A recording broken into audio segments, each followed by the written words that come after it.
Students, so this is the part second of the history chapter 1 which we were reading, that where, when and how.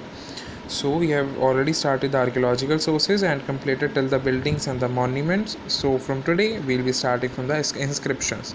Inscription से शुरू करते हैं. हम archaeological sources के बारे में पढ़ रहे थे. दो टाइप के sources थे, archaeological sources and the literary sources. In the archaeological sources we have discussed the buildings and the monuments. Now we'll be starting from the inscriptions. देखो inscriptions क्या होते हैं. inscription simply क्या होते हैं, कुछ स्टोन पे लिखा हुआ, कॉपर प्लेट्स पे, provided very authentic of information of the medieval period. They are generally found in the temples other historical buildings. Simple ध्यान रखना है, इंस्क्रिप्शंस क्या होते हैं, that something is written on stones, copper plates और anything. ठीक है. Then paintings and clothes. इन नाम से क्या पता लगता है, पेंटिंग्स मिलेंगे हमें, क्लोथ्स मिलेंगे. The art of painting was very popular during the medieval period. बहुत पॉपुलर थी art. The remains of buildings of Vijayanagara kingdom found at Hampi indicate workmanship of. देखो क्या पाया गया, जो विजयनगर किंगडम है उसके ना कुछ हमें रिमेन्स मिले. रिमेन्स मतलब बचा कुचा सामान मिला हमें. उसमें हमें पता लगा कि वहाँ पे तो लोगों के ना बहुत वर्कमैनशिप है. वर्कमैनशिप मतलब बहुत कोऑर्डिनेशन है और बहुत ज़्यादा ट्रेंड है पेंटर्स का, उसका स्कल्पटर्स का. द मुगल रूलर्स जैसे Akbar and Jahangir were great lovers of painting. Akbar और जहांगीर बहुत मतलब प्यार करते थे पेंटिंग से.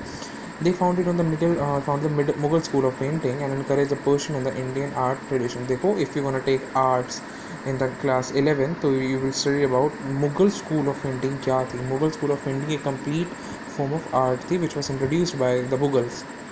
So clothes के बारे में सिंपल सी बात है, they were used in the daily uses. Then coins आपको पता है. देखो, the study of coins is known as numismatics. ये बहुत इंपॉर्टेंट है. स्टडी ऑफ कॉइन्स को क्या बोलते हैं, that is numismatics. The coin tells us about the Kings के बारे में बताते थे, एक्सटेंट ऑफ देयर एम्पायर के बारे में बताते थे, और economic status of the kingdom, dates, language and news. अब देखो यार, अब यहाँ पे क्या लिखा होगा इसके ऊपर, इस कॉइन के ऊपर या तो किंग की फ़ोटो बनी होगी, या किंग के बारे में कुछ लिखा होगा, कुछ लैंग्वेज भी लिखी होगी, कुछ डेट्स भी लिखी होंगी. तो सारा क्या हमें बताता है, कॉइन्स बहुत सारी चीज़ें बताते हैं. ठीक है. सो एक बात कर लें, Dravya Pariksha, a famous book on coins were written during the region of Alauddin Khalji. It list the coins minted during this री. देखो, इस पीरियड, इसका मतलब क्या होता है, रीन का मतलब क्या होता है, पीरियड. किस पीरियड की, देखो एक बुक लिखी गई, द्रव्य परीक्षा. किसने लिखी, एक बुक राइटर था, उसने एक बुक लिखी जिसका नाम था द्रव्य परीक्षा. किसके टाइम पर लिखी थी, दैट्स अलाउद्दीन खालजी के टाइम पे लिखी थी, और उसके बारे में लिखा था कि वहाँ पे कौन कौन से कॉइन्स उस टाइम चलते थे. So we'll be starting with the literary sources. Now literary sources क्या होते हैं, मतलब बुक्स, स्क्रिप्ट्स, अदर चीज़ें मिली हैं. Before the paper was invented during the 13th century, most of the writing was on palm leaf and birch bark. क्या बोला गया, जब पेपर इन्वेंट ही नहीं हुआ था तो कहाँ पे लिखते थे, ऐसे इतनी लंबी सी लीफ होती थी, पाम लीफ पे, और बर्च बार्क. बर्च बार्क क्या होती है, जो बार्क ट्रीज से अपडेटेड हुए ट्रीज़ हैं, इसको यहाँ से काट के हम एक बार्क ऑब्टेन कर लेते हैं. The books written during this period were chronicles or accounts of the lives and the activities of various rulers and dynastic. Simple सी बात है, जो बुक्स यहाँ इस टाइम लिखी गई थी वो किसके बारे में थी, जो उस टाइम जिस रूलर का राज चल रहा था.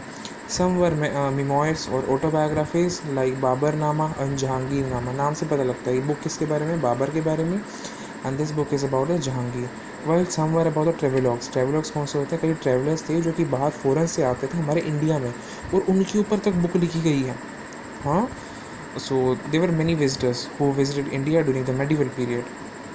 ठीक है. तो अब हमें किसके बारे में बताते हैं, कि ट्रेवलर्स के बारे में बताते हैं, इवेंट्स के बारे में बताते हैं, रिलीजियस मैटर और लिटरेचर के बारे में बताते हैं हमें. ठीक है. Beside books, they were the collections of painting that give valuable information about the society and the culture and the socio-political development. इन सभी चीज़ों के बारे में हमें बताते हैं. सिंपल सी बात है. देखो, अब हम शुरू करते हैं major historical developments during the medieval period. क्या क्या डेवलपमेंट्स हुई, देखो सबसे पहले पढ़ेंगे राइज ऑफ राजपूत पढ़ेंगे, then deterioration of the social condition, the rise of Islam. Different हम डेवलपमेंट्स पढ़ते जाएंगे. देखो, इंडिया के अंदर ना बहुत सारे चेंजेस आए थे. अब हम डिफरेंट चीज़ें शुरू करते हैं. पहले शुरू करते हैं राइज ऑफ राजपूत से. इन the medieval period the Rajput became very important. देखो, मेडिवल पीरियड के अंदर राजपूत बहुत ज़्यादा इंपॉर्टेंट बन चुके थे. Literary the term Rajput means the son of a ruler. Rajput का मतलब ही क्या होता है, राजा का पुत्र. राजा का पुत्र मतलब होता है लड़का.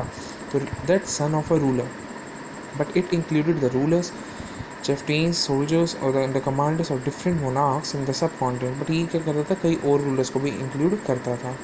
Rajput were said to be extreme valour and a great sense of loyalty. देखो ये क्या बहुत अच्छे राजा माने जाते थे और इनके अंदर बहुत ज़्यादा कॉमन सेंस होती थी और बहुत सेंस ऑफ लॉयल्टी होती थी, सच्चाई बना होता था इनके अंदर, ठीक है। Other groups of people such as Maratha, Sikhs, Jat, homes and Kayasthas also became politically important during this period. इस पीरियड के दौरान ये सारी जो थे ये भी इंपॉर्टेंट बन गए थे। देन डिटोरेशन, सोशल कंडीशन, देखो डिटोरेशन मतलब डिस्ट्रक्शन, ख़त्म हो जाना, किसकी सोशल कंडीशन। देखते कौन सी सोशल कंडीशन की बात की गई है। During medieval period the social condition of India was deteriorated, deteriorated मतलब डिस्ट्रक्टेड, ख़त्म करी गई थी social condition. The caste system became very rigid, जो कास्ट सिस्टम था, देखो अर्लियर क्या होता था, कास्ट सिस्टम होता था कि एक फर्स्ट क्लास है, एक सेकेंड क्लास है, थर्ड क्लास है, ऐसे the class was assigned and the Brahmins one second dominated. Social order सबसे ऊपर फर्स्ट क्लास पे कौन से होते थे, ब्राह्मीन्स होते थे, ठीक है। So many social evils like sati, child marriage, polygamy and the crept into the Hindu society. Condition of women was not allowed. The girl were denied high education. तो क्या हुआ था, बहुत सारी सोशल कंडीशन की डिस्ट्रक्शन हो गई थी। कैसे डिस्ट्रक्शन हुई थी, देखो ऐसे कर रहे हैं कि ये तो सती कर रहे हैं, सती मतलब ये बहुत ना इल प्रैक्टिसेस होती थी।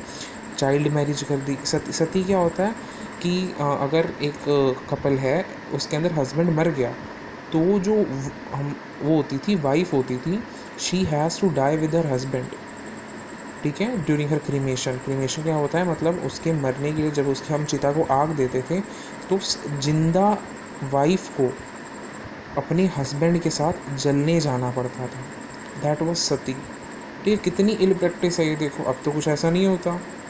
चाइल्ड मैरिज भी थी, ठीक है। एंड ये क्या हो गया, डिफरेंट, ये आगे हमारी सोसाइटी में आ गए, पता है। And condition of women was not, यार वुमेन की कंडीशन बहुत ज़्यादा वो थी, इल थी। गर्ल्स वर डिनाइड, गर्ल्स को हायर एजुकेशन ही नहीं दी जाती थी, कहते थे क्या करेंगी लड़कियां पढ़ के। Then the rise of Islam, during this period a new religion Islam appeared in the subconscious. देखो इस्लाम की क्या हो गई यहाँ पे, ओरिजिन हो गया इस पीरियड के दौरान, मेडिवल पीरियड के दौरान, okay. So one God Allah and the teachings of his last prophet Muhammad, the teachings of Prophet Muhammad are contained in the holy book called the Quran। देखो इस्लाम में उनकी होली बुक का नाम क्या है, कुरान है, और उसके अंदर किसने टीचिंग्स दी है, हम मोहम्मद ने, प्रॉफिट मोहम्मद ने दी हुई है, ठीक है। So next we'll be studying about the culture progress. अब देखो कल्चर में देखते हैं क्या प्रोग्रेस आया। The medieval period witness the great culture progress, बहुत अच्छे कल्चर प्रोग्रेस के बारे में बताता है। देखो the Rajput, the Mughals were great patrons of art and, देखो उनको था ना, राजपूत और मुगल थे, उनको आर्ट बहुत पसंद थी। Either it could be the dance art, it could be the normal art which we draw, anything. They build beautiful forts बनाए, पैलेसेस बनाए, टेम्पल्स बनाए। They also patronize poets, bards and other. वही simple सी बात है, उनको art बहुत पसंद आती थी, whether it should be in the form of poet होती थी, whether it should be in the dance, whether it should B the normal art which we draw. Indian contact with the foreign land, अब देखते हैं पुराने time में India का कैसा contact था फॉरेन लैंड के साथ। During this period India came in close contact with many foreign land, बहुत अच्छा कॉन्टैक्ट था, बहुत कॉन्टैक्ट में आए भी सही foreign land. And different type of people जैसे अरब आए, टर्क्स आए, मंगोल्स आए, द चाइनीज़ भी आए एंड द यूरोपियंस, ठीक है। ये क्या था, इनका बहुत अच्छा कनेक्शन था हमारा इन लोगों के साथ। अच्छा अगला देखते हैं, development of new social customs, नए नए सोशल कस्टम्स भी बन रहे हैं। देखो many of the social customs that we follow today have their origin in this pay. देखो अब भी हम उन कस्टम्स को फॉलो करते हैं, देखते कौन कौन से हैं। The food that we eat, the dress we wear perhaps first became popular in the medieval period. अब मेडिवल पीरियड के टाइम ही जो हम आजकल खाते हैं, हाँ आजकल ड्रेस, अब देखो सिंपल सी बात है, in the north India what we eat, हम तो खाते हैं और रोटी खाते हैं, सब्जी खाते हैं, but in the south India, south Indian people वो क्या खाते हैं, वो खाते हैं दाल चावल खाते हैं, उनकी स्टेपल डाइट, उनकी जो कॉमन डाइट है ना वो चावल है। हमारी कॉमन डाइट क्या है, रोटी है हमारी। सो ये कहाँ से चलता हुआ आ रहा है, सारा मेडिवल पीरियड से ही चलता हुआ आ रहा है। Medieval period is very important in the history of India, बहुत इंपॉर्टेंट है हिस्ट्री के अंदर। As we already know that much of the material that could prove to be valuable source of information related to the ancient period has been destroyed. देखो क्या बोला इन्होंने, as we already no, हमें तो पता है कि that much of the material that could prove to be valuable source, जितना भी जो मटीरियल था ना हमारे लिए वैल्यूएबल सोर्स बन सकता था, उसको क्या कर दिया गया है, डिस्ट्रॉय कर दिया गया है। But as far as a medieval period is concern we have more accurate and better information. But अगर हम मेडिवल पीरियड की बात करें, हमारे पास तो बहुत अच्छा मोर एक्यूरेट और वो बेटर इन्फॉर्मेशन है as oppose to the ancient period. अगर हम एंशिएंट पीरियड से अगर कंपेयर करें, there is no confusion and weakness about the chronology in the medieval period। Simple आपने ध्यान रखना है कि द मेडिवल पीरियड जो था, medieval period proved to be more useful as compare to the ancient period. Simple ये मतलब है कि मेडिवल पीरियड हमारे लिए ज़्यादा यूज़फुल प्रूव हुआ as compare to the ancient period. ठीक है, so that was your chapter. अब हम क्या करना है, अब आपने अब इसकी एक्सरसाइज सॉल्व करनी है एंड क्वेश्चन आंसर सॉल्व करना है। Thank you.